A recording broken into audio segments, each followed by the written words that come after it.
We're going to talk now about something called infinite series. So we'll motivate this conversation by imagining that we have some sequence a sub n, and we decide we want to know what do all of the terms in that sequence add up to. So we have a sub 0 plus a sub 1 plus a sub 2, so on and so forth. We're going to write this sum using summation notation. So we'll get that sum is equal to, using sigma, we'll have the sum from n equals 0 to infinity of a sub n. Now, you may ask yourself, is it possible to add up an infinite number of things and get something that's actually finite? Why isn't that answer infinity? Let's look at a specific case to understand why this might be true. Imagine a snail trying to climb a wall 2 feet tall. Imagine that same snail is going to move once every hour, and in that time, he is going to cover half the distance remaining to the top of the wall. This animation is going to show our snail's valiant attempt to get to the top of the wall. We can see that after the first hour, our snail would be halfway up the wall, 1 foot up. After another hour passes, he's another additional half a foot up. Then he adds another 1/4 of a foot, 1/8 of a foot,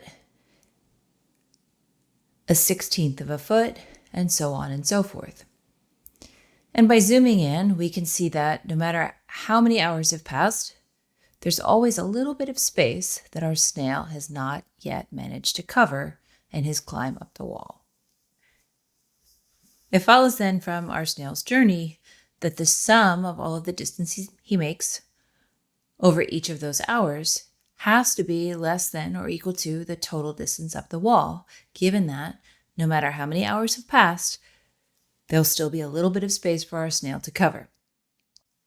So what we've seen is that if our poor snail climbs for an infinite number of hours, he will still remain stuck on the wall. In other words, if we add up the distance that he travels each hour, we take 1 plus 1/2 plus 1/4 plus 1/8, and so on and so forth, that infinite sum is going to have a finite value. With our poor snail making his infinite climb in the back of our minds, we're going to take a look at how we can compute the sum of an infinite number of terms. In order to evaluate an infinite series, in other words, a sum from 0 to infinity of some sequence a sub n, what we're actually going to consider is several finite series. We're going to look at something called the partial sums. So here we're going to define S sub n, the nth partial sum, as the sum from k equals 0 to n of a sub k. In other words, S sub n is the sum of the first n terms of our sequence. When we construct these partial sums for every value of n, we then have a new sequence called the sequence of partial sums. We can use the techniques we have for finding the limits of sequences then to find the limit of the sequence of partial sums. We're going to define the sum from n equals 0 to infinity of a sub n to be equal to the limit of its sequence of partial sums. So if the limit as n goes to infinity of the sequence of partial sums S sub n exists, then we say that our sum from n equals 0 to infinity of a sub n converges. On the other hand, if the limit as n goes to infinity of the sequence of partial sums does not exist, then the sum from n equals 0 to infinity of a sub n diverges. So if we go back to our persistently climbing snail, we know that S sub 0 is going to represent his first move up the wall, and he's going to climb 1 foot. S sub 1 is then going to be the foot he's already climbed, plus the next distance he covers, which is 1/2 of a foot. And then S sub n is going to be 1 plus 1/2 plus 1/4 plus so on and so forth, up to 1/2 to the n.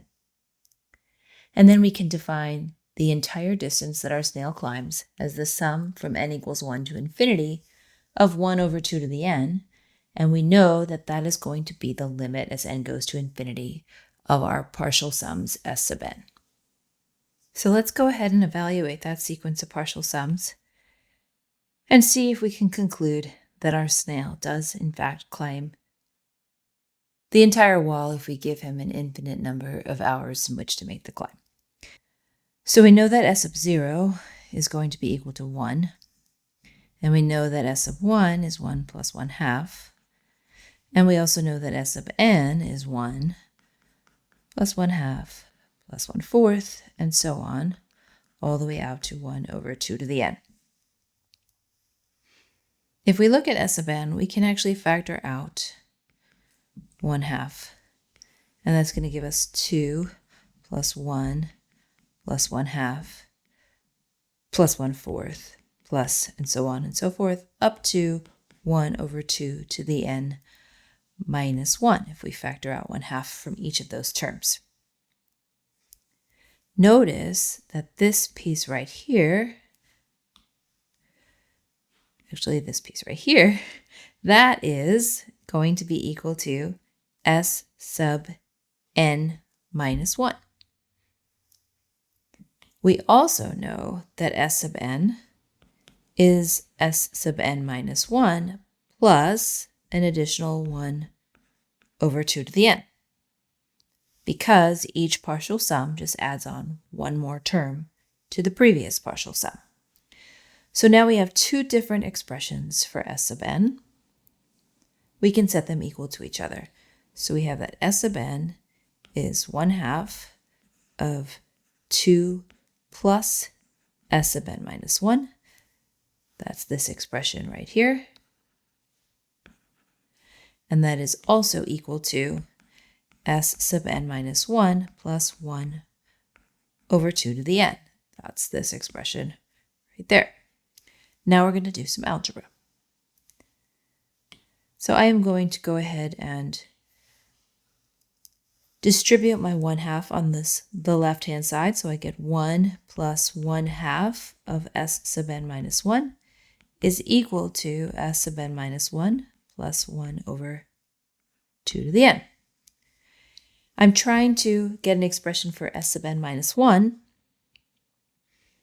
So we can do that by moving the S sub n minus 1 terms to the same side. So I'm going to subtract 1 over 2 to the n from both sides.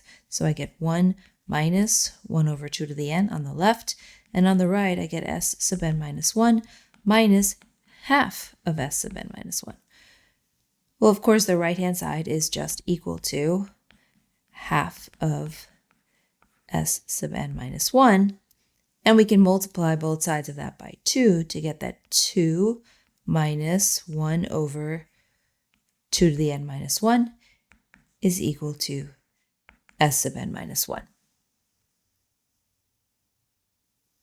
It follows fairly easily then that S sub n itself must be 2 minus 1 over 2 to the n. Now we have to remember that our sum from n equals 0 to infinity of 1 over 2 to the n, our original sequence, is equal to the limit as n goes to infinity of 2 minus 1 over 2 to the n, because this is our sequence of partial sums.